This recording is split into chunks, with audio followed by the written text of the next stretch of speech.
What is going on, guys? My name is Will from Ghost Hack, and today I'm going to give you an in-depth look at Maximus by ImageLine.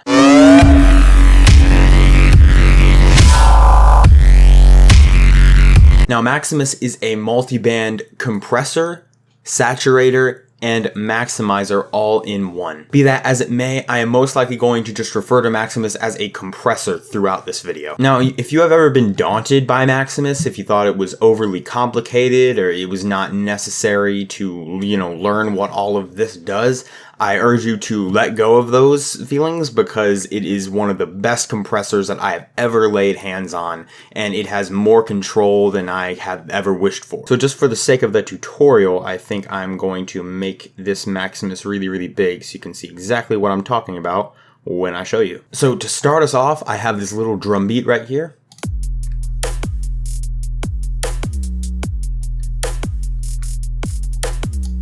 We have a kick, an 808, a snare, and a hi-hat loop from the hybrid trap pack from Ghost Hack. And I'm just going to use that loop to display what Maximus can do. So to start off, we have this main compressor area where you can see the input coming through. Pretty standard there. It's a lot like the limiter. You can see all these peaks and you could see this moving back and forth. And now if this were any normal compressor, you would have two controls. You would have the threshold, which would control basically this right here, and we could bring this down and that would be kind of the threshold. And then the ratio, which would be this control right here, and you would just compress it based on those variables. So if you brought the threshold down and the ratio down to about this amount, it'd be compressing the top of the snare like so. And sometimes you have time variables in those compressors as well. But Maximus has all of that and more. The special thing about it is that you can create whatever shape you want. This is based off FL Studio's, any kind of just the envelope controllers. You can just make any kind of shape ever in existence. And it doesn't have to be straight lines. You can make any kinds of curves and any sort of shapes that you want, and that is really handy. Now, if you make a crazy shape like this, it is going to mess up your sound, but I think crazy shapes like this are more important if you're using it as a saturator, and I will show you how to access, the distortion later on. So let's say I wanted to just slightly compress the master. I could use, just bring it down like this. I could control the knee, which is something that a lot of compressors have as well. Let me give it a little more pre-gain. Yeah. And I can also do something like this.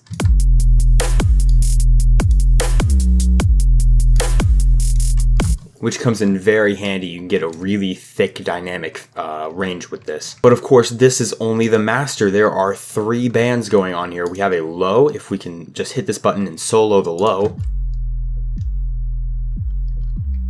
we can hear and see exactly what the low band is doing. We have the same thing for the mid. And the same thing for the high.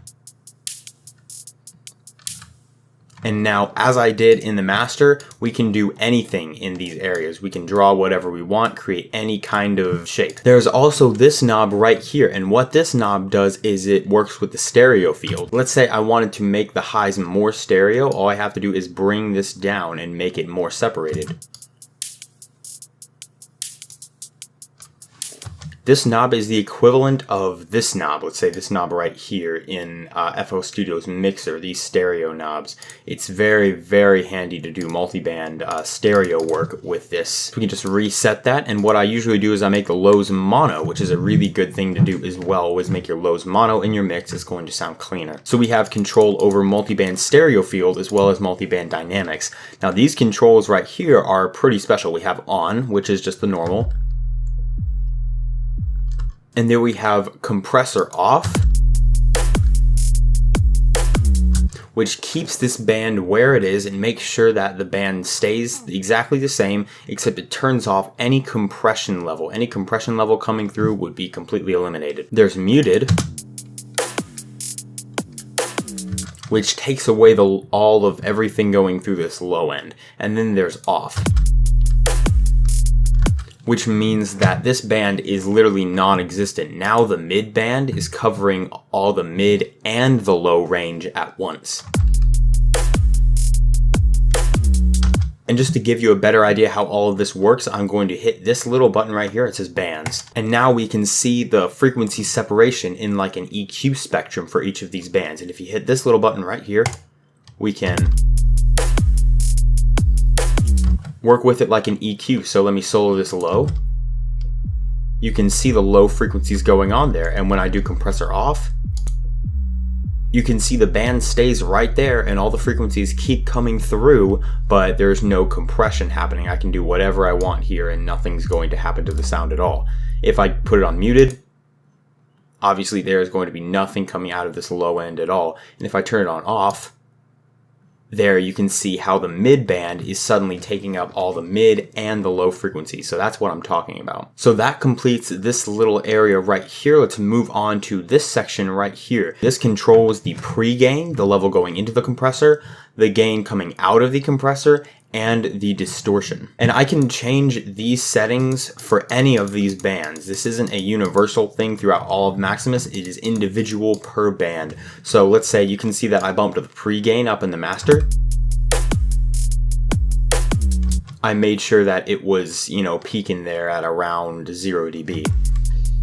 I could bring it down if I wanted. So basically, if you want more level coming through the compressor, just use the pre-gain. And then the post is for the level after the compressor. So if I wanted it to be louder, but I don't want it to do any more compression than this, just use the post. It may start distorting after that, but let's say I wanted to turn it down. It's very easy. I turned it down and you can see it's doing the exact same amount of compression. And like I said, you can do this for any one of the bands. For the high band, let's say I wanted less pre-gain. It's only too easy, just take down the pre-gain. It works separately for each one. What also works separately for each one is this saturator right here, this saturation distortion module. Now let's say I wanted to add a little bit of distortion along with the compression. All I'd have to do is, let's say I wanted to bring this up a little bit. You see, if I just turn the threshold up a little bit, just activate it, you can see when I turn the threshold up a tiny bit, this lights up and now we can control, let's say, the ceiling.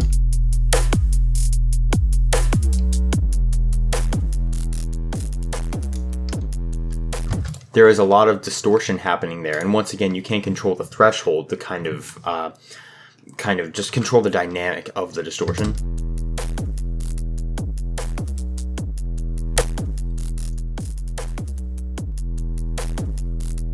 Make it a little less present or a little more present. It really just depends. I like to just turn it on, really, is what I use this for. And really, I never really touch the ceiling either when I use this because I like to reset it and then turn this bad boy up and then crank the pre.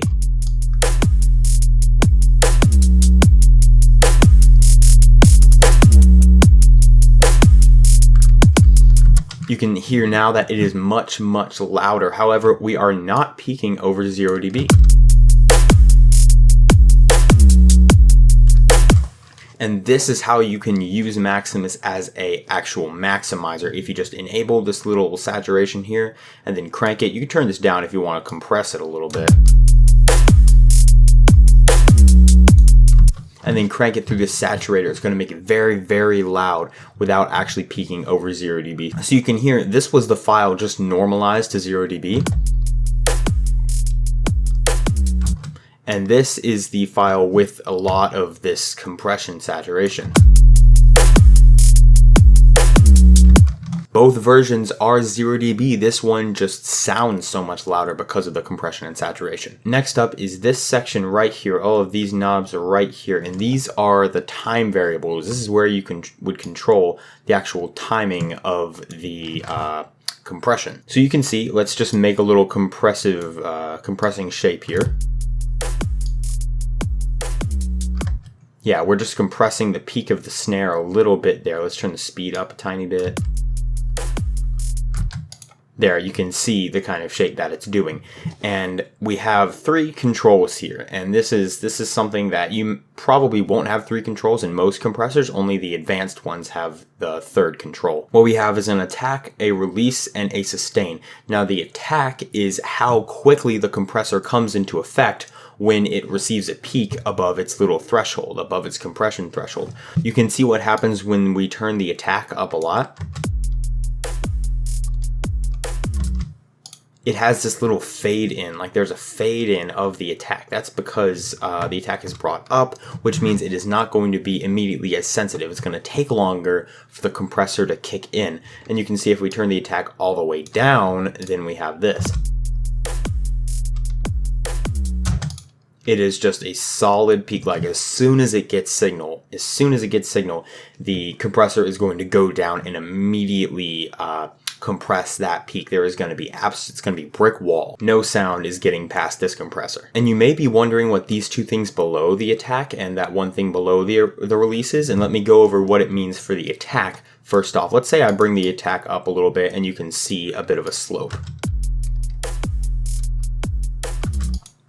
Now you can see this slope is not just a straight line, it's kind of a curve. It has this sort of curve to it. And this is what this number right here controls. If I were to bring this up to say something like 8, then we would have this. We would have a very, very smooth curve. There's going to be no harsh lines in this curve. And if I bring it down to all the way to 1, then let's listen. It has the sharp line, say right in the beginning and right at the end here. It is a much sharper curve. And this release 2 module right here actually does the same thing as the release right here. It is just right after the attack instead of right after the sustain. And I'll get to what those do later. Just know that that's the same thing. So now moving on to the release. You can see with the release at its mid-range, we have this little tail, and it's a fairly short tail. That's a decently sized tail. There's nothing wrong with that tail. If we were to bring the release down a lot, we would get something like this. You can see that's a lot shorter of a tail. It's a lot more crisp than that tail, and you can see that it isn't just a smooth motion. You have a little more dynamic movement in that tail. Now, if we bring this release up a lot, we will get something more like this. You can see now there is a very, very long tail for the release. We can control how quickly the compressor kind of releases its grip on the harmonics. Because if the release is up very, very high, it's going to be compressing some signal that actually is not at 0 dB. And the lower the release goes, the more the release is just going to compress the signals that are over 0 dB. Now for something fun, the sustain. Very, very few compressors have this sustain function. And what this does is if we turn the sustain down, and let's turn the release down a little bit, we can just take a look at what it does. Okay, the release is down, and as soon as the attack comes in and the peak is finished, the release starts to drop off like the normal release should. And now what happens when we bring the sustain up a lot is this will happen. You can see there is kind of a wall here. This is where the compressor just holds for a moment. And the sustain time is going to tell it how long to just hold the compression level, how long to just hold it. So if you bring the sustain down, then we can just have a little bit of a hold before it goes immediately into the release. Now, some of you may be thinking, okay, what's with all these time variables? Why won't we just turn everything all the way down? Because we only wanted to compress what is going over 0 dB. Well, here is why. When we turn the time variables all the way down, we will actually be shaping the wave, shaping the actual waveform. And this is what wave shaping is. There is a wave shaper in FL Studio right here. And this is pretty much exactly the same thing, this wave shaper.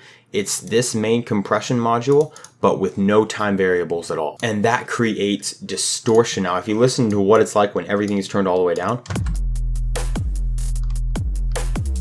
that distortion is due to the time variables being so low that every time a waveform oscillates up and down, this compression is going to actually shape each oscillation. So that is why it's always very smart to add a little bit of time variables. Even if it's just a little bit like this, it can really help to compress your sound without distorting it. And that is not something that is specific to Maximus, that is for every compressor ever. So once again, this little control right here under the release is exactly the same thing as a control right here. It's just going to control kind of the curve shape, you know, how sharp the curve is for this release right here.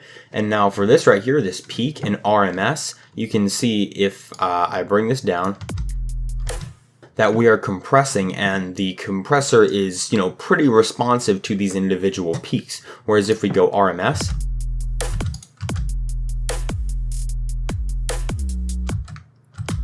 the compressor is less responsive to the actual peaks of the sound and more responsive to the overall loudness of the sound. Like, let's say your ears are basically a compressor, but they work in RMS. This RMS is just to simulate in the sustain module itself the effect of an RMS compressor. So we can still compress the peaks a little bit with the other things, but the sustain is going to work with RMS. Now these two controls right here are pretty simple. There is a low, mid, high delay, LMH delay right here, and that controls the latency coming through this compressor, because Maximus does require a little bit of time to do its thing. It's a very advanced compressor. You can have some control over the latency and the quality with this knob right here, so it's down pretty low. Try to keep it down. Don't turn the low, mid, high delay up too much. There is a low, mid, high mix right here, which is basically if I'm doing any kind of compression in these modules right here, and then it is running into the master, I have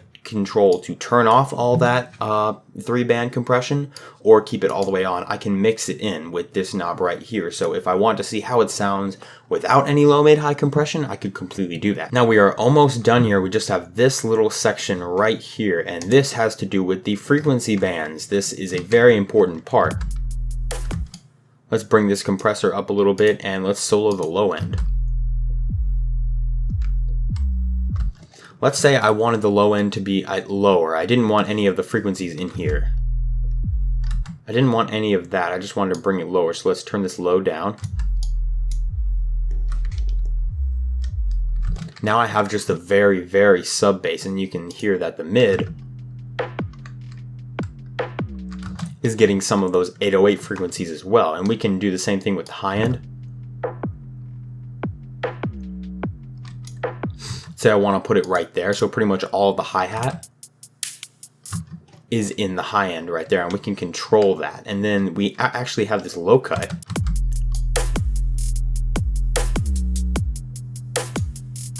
that allows you to effectively just high pass your mix, which is pretty nice. It's a pretty nice little extra feature. There is a lot that I've told you that you necessarily do not need to use, such as these controls down here are not necessary to use this compressor. This is just stuff that I thought I should tell you because it's really, really interesting how Maximus works. So thank you for sticking with me all the way to the end, and we will see you in the next video. Happy producing.